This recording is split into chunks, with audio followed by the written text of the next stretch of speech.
on a la petite fée qui nous donne le marteau qui nous permet d'aller au boss en fait tout simplement. À partir de là, vous avez vu quasiment l'intégralité du jeu, il ne reste plus que le boss à faire tout simplement.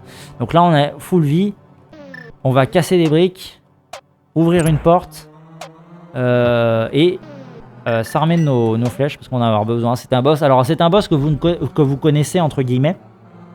Le design du boss, c'est le boss originel du premier donjon dans Link to the Past, mais le pattern est différent. J'ai codé le truc pour que le pattern soit totalement différent. Enfin, totalement, pas tout à fait. Il y a quelques trucs qui sont repris du boss, mais il y a quand même une stratégie sur le boss. Vous allez voir, c'est un peu différent. C'est pas juste un boss qui vous tourne autour, machin. Vous allez voir. Alors ça peut faire chou chou chou dans tous les sens. Hein. Alors soyez prêts parce que ça va y aller là. Là on est sur le boss. Donc là maintenant c'est entre guillemets du spoil si vous voyez le boss parce qu'il y a une stratégie pour le tuer évidemment. Mais vous pouvez très bien le refaire et le refaire. Vous amuser à taper le boss si vous aimez bien le boss. Vous pouvez même si vous avez été spoilé. Voilà, vous pouvez prendre plaisir. C'est pas comme un puzzle résolu. Une fois que le puzzle est résolu. C'est la fin. Alors évidemment, j'ai mis des pots partout. Il y a de quoi réussir le boss. Normalement, vous avez vos 5 cœurs, vous avez des pots avec plein de trucs autour. Ne les utilisez pas tout de suite, évidemment. Ne les ouvrez pas si vous êtes full vie, si vous avez fait full flèche. Mais voilà. On est parti. Donc là, on a le boss qui est figé. Alors évidemment, j'ai fait une petite animation. Le boss est figé. Donc c'est plusieurs boss en fait, c'est un mélange de boss, ça reprend la même idée, le même esprit que le premier boss de Link to the Past, mais il y en a plus, 1, 2, 3, 4, 5, 6, 7, 8, il y en a 8 au lieu de 6. Il s'enrage aussi également, comme l'original, mais le pattern est différent. Et la salle est très très grande, comme vous avez pu le remarquer. Voilà, donc déjà on se fait charger direct, bon vous perdez pas beaucoup de vie, vous avez vu. Voilà, et donc les adversaires chargent. Donc là, après, il faut comprendre un peu le pattern. Et ça fait pchou-pchou dans tous les sens, évidemment. Alors le boss va se mettre à tourner. Alors quand il y en a beaucoup, c'est un peu bruyant.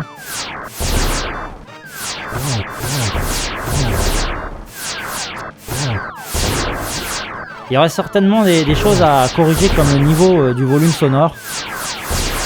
Par exemple.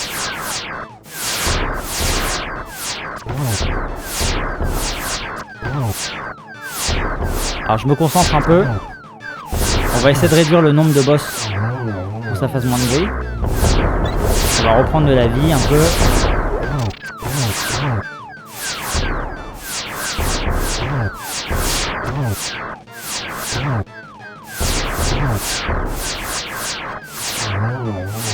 Ok, j'en ai tué 2. Alors il explose. Alors c'est l'orgie sonore, hein, on va pas se mentir. Ça n'a pas été le truc le plus simple à coder. Le son c'est toujours un peu la merde en vrai. Hop. Donc là vous avez remarqué en fait ce qui se passe. En vrai il manque une petite animation, c'est ça qui est un peu dommage. Ok, donc lui il est mort. Il y a un petit truc aussi qui me gêne, c'est que quand on tue le boss il se met à charger. C'est un peu bizarre mais bon à part ça... c'est pas très grave. Donc il y a moyen, en fait, il y aurait moyen de l'améliorer un peu, à quelque chose près. Mais au moins, il a un pattern un peu original. Il se déplace dans tous les sens. Il peut se cogner, donc comme vous avez remarqué, il se cogne contre les murs, en fait. C'est pour ça qu'il y a des piliers partout dans la salle. Voilà, là, il s'est cogné, hop. Et c'est le moment parfait pour aller le frapper, quoi, en fait. C'est profiter du fait qu'il se cogne. Donc il essaye de vous charger, vous, en fait, dans l'histoire. Voilà, un de moins. Ça va faire moins de bruit. C'est parce que quand on tue l'ennemi là comme ça, on est satisfait parce qu'il fait moins de bruit au bout d'un moment. Il faudrait que je règle le problème de son pour qu'il fasse un peu moins de bruit parce qu'il est un peu relou. Voilà. Et donc là il m'en reste 2. Alors j'avais testé, je me suis un peu entraîné sur le boss et en gros il n'y a pas moyen tellement de gruger. Alors je sais plus où sont les flèches. Merde. Même si vous les tuez les deux en même temps, en fait, vous êtes obligé de vous taper le boss énervé. Donc ça sert à rien d'essayer de gruger si vous connaissez le boss.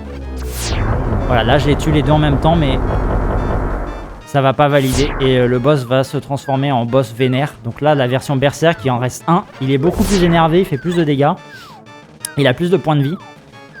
Je crois qu'il va plus loin. Il est un peu plus retors. Mais une fois qu'on a compris le pattern, donc là, le but, c'est vraiment de... Hop. Il est plus gros, il est rouge, il est vénère, il est pas content. Voilà, il est pas content.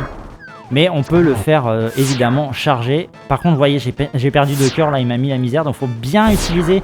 C'est là où on se rend compte de l'intérêt des poteaux. Alors des fois, c'est un peu aléatoire. Des fois, ils se cognent longtemps, des fois, ils se cognent pas longtemps. Mais voilà, le principe est là. Vous apprenez en fait la base du boss avec les petits, qui font plein de bruit et ça vous énerve. Et une fois que vous avez compris le pattern, vous tapez le gros boss vraiment à ce moment-là. C'est là que vous... Si vous avez compris le truc, c'est là où vous réussissez. Et si vous n'avez pas compris, bah, vous allez mourir et vous allez recommencer les petits. Jusqu'à ce que vous compreniez que il faut utiliser les poteaux. Donc on se place toujours par rapport à l'ennemi.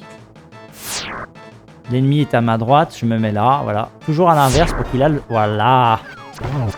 Et là je le charge le bâtard. Et donc il a pas mal de vie, il fait mal.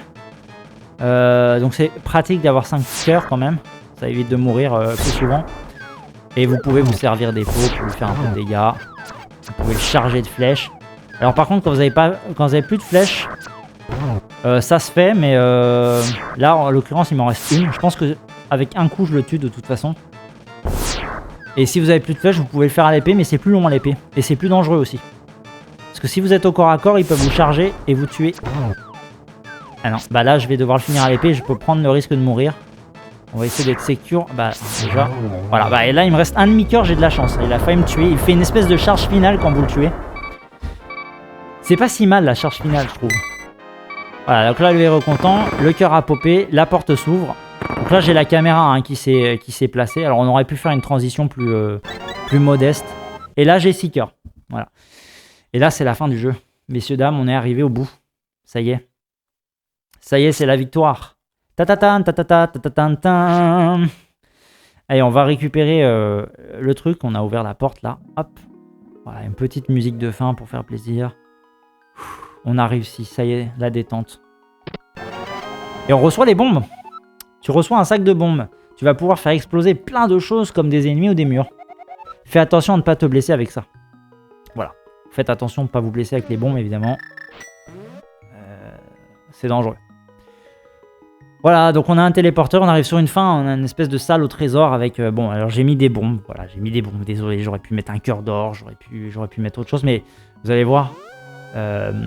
on a les bombes, vous vous rappelez que là, on avait une fissure et les bombes elles servent à ça en fait. C'est pour aller à la suite de l'histoire, mais il n'y a pas de suite, c'est la fin, on a terminé. Alors j'ai mis un finish, normalement. Bravo à vous, vous avez terminé le jeu. Vous pouvez continuer à vous balader si vous le souhaitez, mais il n'y a plus grand chose. Il n'y a pas grand chose de plus, voilà.